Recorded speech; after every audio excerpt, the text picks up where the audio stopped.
તમે જાણો છો કે ભગવાન શિવને સૌથી પ્રિય બીલીપત્રનો જન્મ કેવી રીતે થયો હતો? આ રહસ્ય જાણ્યા પછી તમે ક્યારેય શિવજીને બીલીપત્ર ચઢાવ્યા વગર નહીં રહો. જો તમે શ્રાવણમાં બીલીપત્ર ચઢાવો છો તો પહેલા આ પૌરાણિક કથા જરૂર સાંભળજો, કારણ કે આ જાણ્યા પછી તમારી પૂજા અનેક ગણી ફળદાયી બની શકે છે. શ્રાવણમાં બીલીપત્ર ચઢાવતા પહેલા માત્ર 2 મિનિટ આ વાત સાંભળો, નહીં તો કદાચ તમારી પૂજા અધૂરી રહી શકે છે. આવો જાણીએ શાસ્ત્રોમાં છુપાયેલું બીલીપત્રનું રહસ્ય. હર હર મહાદેવ. નમસ્કાર દોસ્તો, મારી ચેનલમાં તમારું સ્વાગત છે. મારી ચેનલમાં નવા છો તો મારી ચેનલને લાઈક કરો, શેર કરો અને સબસ્ક્રાઈબ કરો. તો ચાલો શરૂ કરીએ આજની વાર્તા. પવિત્ર શ્રાવણ માસ ચાલી રહ્યો છે અને એ વાત તો બધા જાણે જ છે કે પવિત્ર શ્રાવણ માસમાં શિવજીને બીલીપત્ર ચઢાવવામાં ખૂબ જ પુણ્ય મળે છે. પણ શું તમે બીલીપત્ર સાથે જોડાયેલી પૌરાણિક કથા વિશે જાણો છો? આવો જાણે કેવી રીતે બીલીપત્રના વૃક્ષનો જન્મ થયો અને તે કેમ શિવજીને આટલું પ્રિય છે. સ્કંદ પુરાણ પ્રમાણે એકવાર માતા પાર્વતી મંદરાચળ પર્વત પર વિહાર કરી રહ્યા હતા. ત્યારે તેમના પરસેવાના કેટલાક ટીપા મંદરાચળ પર્વત પર પડ્યા હતા અને તેમાંથી બીલીપત્રનું ઝાડ ઉત્પન્ન થયું હતું. આથી એવું મનાય છે કે માતા પાર્વતીમાંથી જ આ ઝાડ ઉગ્યું હતું અને તેમાં માતા પાર્વતીના બધા જ સ્વરૂપોનો વાસ હોય છે. બીલીપત્રના ઝાડના મૂળમાં ગિરિજા સ્વરૂપમાં, તેના રેસામાં માહેશ્વરીના સ્વરૂપમાં અને શાખાઓમાં દક્ષિણાયની અને બીલીના પાનમાં પાર્વતીના સ્વરૂપે રહે છે. ફળોમાં કાત્યાયની સ્વરૂપ અને ગૌરી સ્વરૂપ નિવાસ કરે છે. આ બધા રૂપ ઉપરાંત માં લક્ષ્મીનું રૂપ સમસ્ત વૃક્ષમાં નિવાસ કરે છે. બીલીપત્રમાં માતા પાર્વતીનું પ્રતિબિંબ હોવાને લીધે તેને ભગવાન શિવ પર ચઢાવવામાં આવે છે.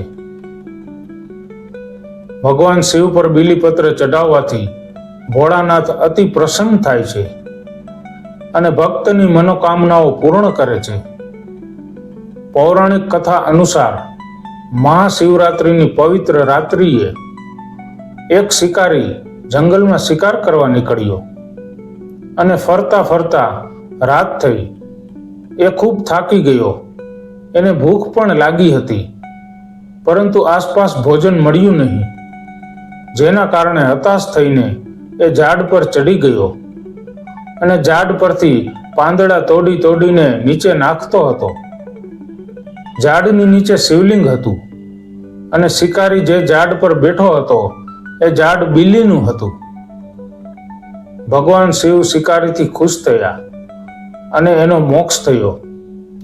કહેવાય છે કે જે વ્યક્તિ કોઈ તીર્થ સ્થાનમાં નથી જઈ શકતા, તેઓ શ્રાવણ માસમાં બીલીપત્રના ઝાડના મૂળના ભાગની પૂજા કરીને તેમાં જળ રેડે છે, તેને બધા તીર્થોના દર્શનનું પુણ્ય મળે છે તેમ મનાય છે. બીલીપત્રને સંસ્કૃતમાં બિલ્વપત્ર કહે છે. બિલ્વપત્ર માટે એક તાત્વિક સમજણ છે કે તે ત્રિદલ છે અને 3 પાંદડા જ્ઞાન, કર્મ અને ભક્તિનું પ્રતીક છે. ઉલ્લેખનીય છે કે બીલીપત્ર તોડતી વખતે ઓમ નમઃ શિવાય મંત્રનો જાપ કરીને તોડવું જોઈએ.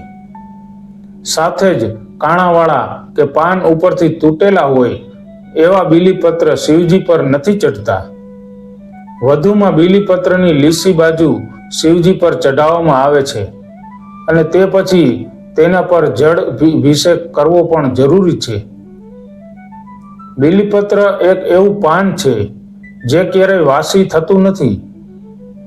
ભગવાન શિવની પૂજામાં વિશેષ રીતે ઉપયોગમાં લેવાતા આ પવિત્ર પાન વિશે શાસ્ત્રોમાં કહેવામાં આવ્યું છે કે જો નવું બીલીપત્ર ઉપલબ્ધ ન હોય તો કોઈ અન્ય વ્યક્તિ દ્વારા ચઢાવવામાં આવેલ બીલીપત્રને પણ ધોઈને પૂજામાં ઉપયોગમાં લઈ શકાય છે.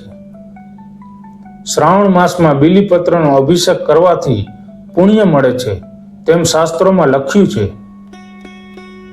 બીલીપત્રો ચઢાવતી વખતે નીચે આપેલ મંત્રનું ઉચ્ચારણ જરૂર કરો.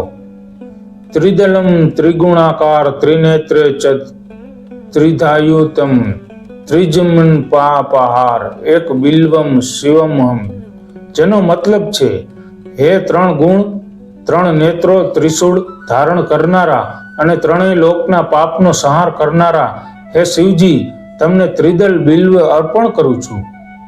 બિલીપત્ર સાથે જોડાયેલી અમુક મહત્વની વાત પણ બતાવવામાં આવી છે.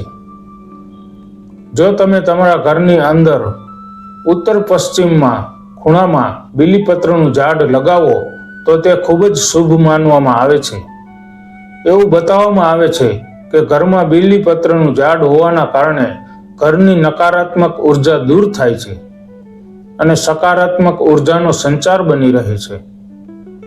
જો કોઈ કારણવશ તમે ઉત્તર પશ્ચિમ દિશામાં બિલીપત્રનું ઝાડ ન લગાવી શકો તો એને ઘરની ઉત્તર દિશામાં પણ લગાવી શકો છો. ભારતમાં અમુક જગ્યાએ 5 અને 7 પાનવાળા બીલી વૃક્ષ ઉગે છે, પણ બહુ જોયેલે જ જોવા મળે છે. ગુજરાતમાં રાજકોટ નજીક હલેન્ડા પાસે ભૂતનાથ મહાદેવનું મંદિર નજીક 7 પર્ણ ધરાવતું બીલીપત્ર પાનનું વૃક્ષ ઉગ્યું હતું અને વન વિભાગે એને હેરિટેજ વૃક્ષ જાહેર કર્યું હતું. ઘણા શ્રદ્ધાળુઓ 5 પાનવાળા બીલીપત્ર ફોટા ફ્રેમમાં મઢાવીને ઘરમાં રાખે છે. શિવ પૂજા ઉપરાંત માનવજાત માટે પણ બીલી ઉપયોગી છે. આંખના રોગોમાં બીલીના પાન વાટીને આંખમાં માંજવામાં આવે છે. દસમૂળ નામની આયુર્વેદિક બનાવટમાં બીલીના પાન વપરાય છે. મધુપ્રમેહની સારવારમાં કેટલાક વૈદ્યો અમુક સંજોગોમાં આ પાનનો ઉપયોગ કરે છે. વળી એનું શરબત પણ બનાવી શકાય છે, જે ઉનાળાની ગરમીમાં રાહત આપે છે. પાકા બીલાનો ગર્ભ જાડા તેમજ મરડામાં ઔષધ તરીકે વપરાય છે. બીલા ઘણા જ પૌષ્ટિક અને ગ્રાહી છે, આથી અશક્તિમાં એનો ઉપયોગ થાય છે. જો તમને ભગવાન શિવ અને બીલીપત્ર સાથે જોડાયેલી આ પવિત્ર કથા ગમી હોય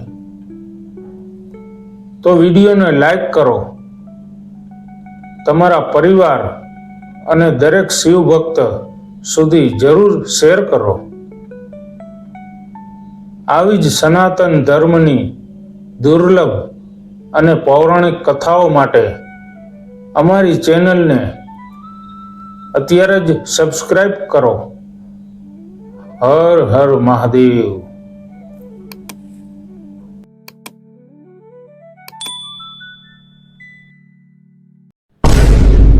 આ વિડીયો તમને ગમ્યો હોય તો મારી ચેનલને લાઈક કરો, શેર કરો અને સબસ્ક્રાઇબ કરો.